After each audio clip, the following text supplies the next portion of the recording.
TV में से एक व्यक्ति अचानक कूदकर बाहर आ जाता है। फैनी को वहाँ से निकलने की धमकी देता है, नहीं तो मारा जाएगा। फिर सोफा भी उल्टा हो जाता है उसके ऊपर। वो उसे हर तरह से डराता है उसे भगाने के लिए। फिर भी फैनी जिद नहीं छोड़ता। बर्तन और धूपदान भी उड़ने लगते हैं। उसे मारने के लिए कचरा भी उड़ता है और उसे डराता है। क्या हो रहा है? वो सोफे को कसकर गले लगाता है और रोता है। उसी समय चाकू में भी जान आ जाती है और उसकी ओर उड़ता है। फैनी हार मान जाता है और घर से भाग जाता है। माँ, घर में भूत है। इस घर की कीमत मेरे जीवन की आधी बचत है। वहाँ भूत कैसे हो सकते हैं? फैनी पुलिस थाने की ओर दौड़ता है। रोते हुए पुलिस को बताता है कि उसके घर में भूत हैं, पर किसी को उसकी परवाह नहीं होती। फैनी कूदना और चिल्लाना बंद नहीं कर पाता।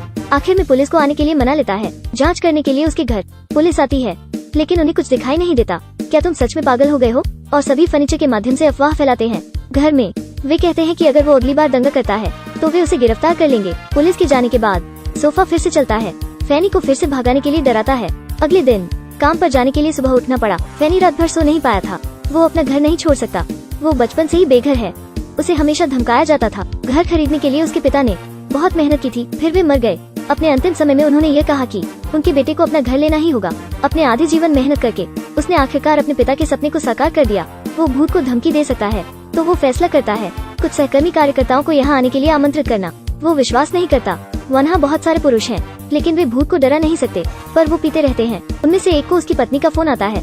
आप कहाँ हैं? किसके साथ? आप घर कब आओगे? हर कोई इसे स्पष्ट रूप से सुन सकता है। ये सही है। हर पुरुष अपनी पत्नी के गुस्सा करने से डरता है, फिर जल्दी से घर चले जाते हैं। सबके जाने के बाद भूत फिर से दिखाई देते हैं। उसके पैरों को हाथों में बदल देते हैं और हाथों को पैरों में। फैनी सच में डर जाता है। वो सांस भी नहीं ले पाता। उस समय पैरों का एक जोड़ा अचानक उसकी ओर दौड़ता है। रास्ते से बाहर वो केवल अपने पैर नीचे रख सकता है और भाग जाता है। खिड़कियों के पास दरवाजा खोलने में उसकी मदद करने के लिए एक जोड़ी हाथ फिर से प्रकट होता है। पैरों की जोड़ी ने उसे लात मारी। फैनी अपने जीवन के लिए दौड़ता है। वो रोता है और इस समस्या के लिए उन्हें दोष देने के लिए एक अचल संपत्ति कार्यालय की तलाश कर रहा है, लेकिन वे डरते नहीं हैं। वे नहीं मानते। ताओवादी को आने के लिए आमंत्रित करने का कोई अन्य तरीका नहीं है। हर तरह का डांस करता है, लेकिन शैतान अभी तक भागा नहीं है। उल्टे वो इन लोगों को भाग जाने की धमकी देता है। फैनी का दिल टूट गया है। मूड को शांत करने के लिए मसालेदार कटार खाने जाता है। उसे इसकी उम्मीद नहीं होती। एक बूढ़े आदमी से मिलता है जो राक्षसों को भी देख सकता है। बूढ़ा भी उत्साही है। नशे में धुत फैनी को घर ले आता है। अभी के लिए सब ठीक होता है। फैनी के जागने के बाद फिर वो चीज दिखाई देती है जिससे फैनी सबसे ज्यादा डरता है। वो है मुर्गा। सिर्फ एक नहीं, लेकिन बहुत सारे। वो हर जगह मुर्गियाँ देखता है, चिकन कॉप की तरह। उसे डराते हैं। वो सीधे टेलीफोन के खंभे पर चढ़ जाता है। अप्रत्याशित रूप से उसी समय बिजली की गर्जन हुई। फैनी को झटके लगे और फिर फैनी अस्पताल में भर्ती हो जाता है। जैसे ही बाहर देखता है उसे एक गेंद लग जाती है। अस्पताल से छुट्टी मिलने के बाद वो काफी डरा हुआ है। वो घर बेचता है। वो हार मान जाता है। अंत में एक जोड़ा घर देखने आता है। फैनी ने उन्हें उस भूतिया घर को खरीदने के लिए मना लिया होता है।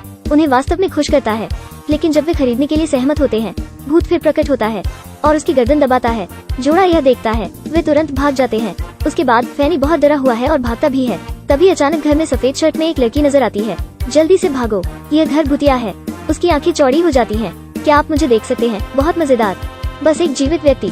मैं तुम्हें कैसे नहीं देख सकता? फिर वो तुरंत उसे ले जाता है, लेकिन वो खुद को हवा में हाथ लहराता हुआ पाता है। वो भूत है, पर वो बहुत खूबसूरत है। आंखें दहशत में बड़ी हो जाती हैं। हे भगवान, तुम मुझे देख सकते हो? यह नामुमकिन है। मैं इस घर में 500 साल से रह रही हूँ।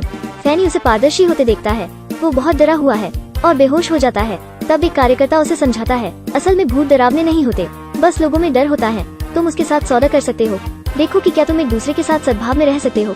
वैसे भी तुमने घर खरीदने के लिए पैसे खर्च किए हैं। फैनी को भी सही लगता है। उसने घर जाने और उसके साथ बातचीत करने का फैसला किया, पर वो आंखें मूंद लेती है एक डरावनी अभिव्यक्ति के साथ जो फैनी को डराती है। फैनी इतना डर जाता है कि वो भाग जाता है। फिर सोचता है, मैं एक आदमी हूँ, मैं इतना कमजोर क्यों हूँ? क्यों बस भाग रहा हूँ? वो वापस जाने का फैसला करता है, बड़ी आंखों वाली भूत से लड़ने के लिए।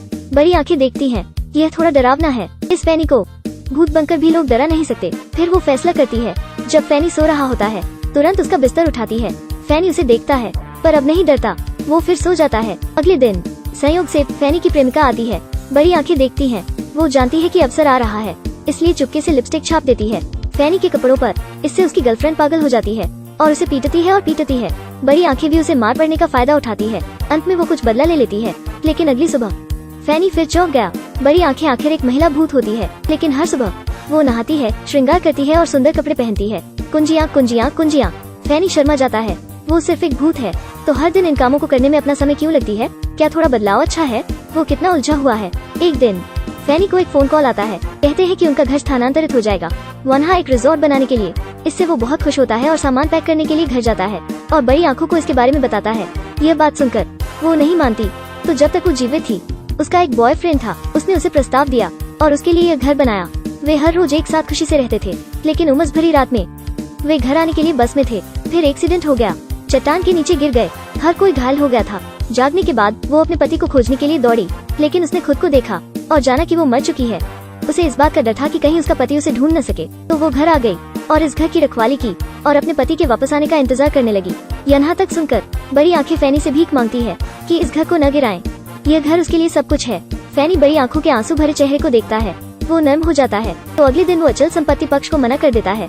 फिर दौड़ता है थाने और इस दयनीय लड़की की मदद करने का फैसला करता है। लेकिन आधे दिन की तलाश के बाद जीवन या मृत्यु पर उसके पति का नाम नहीं है। फिर वो भूतों को देखने की अपनी क्षमता पर निर्भर करता है। पूछने के लिए घटनास्थल की ओर दौड़ता है। अप्रत्याशित रूप से असली लोगों को संकट में देखना अजीब है, पर वो कहते हैं वे उसके पति को नहीं देखे हैं। यह दानव अभी भी उथल पुथल में है। रियल एस्टेट कंपनी ने इंजीनियरों के लिए शेड्यूल बनाए रखने के लिए जब फैनी घर पर नहीं है, उसके घर में चुपके से आग लगा देते हैं और बड़ी आंखों को डराते हैं। फैनी समय से घर पहुंच जाता है और बड़ी आंखों को बचाता है, पर वो भूल जाता है बड़ी आंखें एक भूत है, उसे बचत की जरूरत नहीं है। अंत में बेहोश हो जाता है। सौभाग्य से बारिश हो जाती है और घर बच जाता है। फिर फैनी देखने के लिए अपना सिर घुमाता है।